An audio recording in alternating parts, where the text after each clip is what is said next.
Tueracu.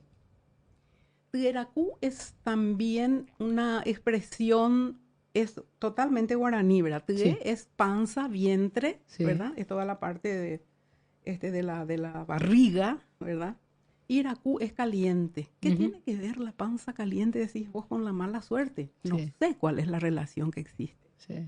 pero se utiliza para expresar que una persona es tremendamente de mala suerte, ¿entendés? Que tiene Que mala no le suerte. sale nada, que no se le da nada. Mm, ¿Qué tueracú ese tipo? mm, ¿Qué tueracú que me agarró? ¿Entendés? mm, ¿Qué mala que no me sale nada? mm.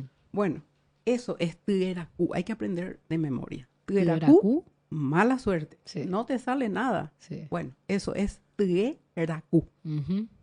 Bueno, Bueno, simple pero concreto. así mismo, hay en realidad expresiones que son muy cortitas Y muy fáciles y de muy explicar. fáciles de Y como entender. decís, de memoria, porque es una frase que no E- tiene sentido, no va Eso, relacionada decís vos, con que la tiene mala que ver con suerte. la mala suerte, ¿verdad? Sí, ¿Sí? sí, Entonces son de aquellas que dije que hay que aprenderlas de memoria. exactamente.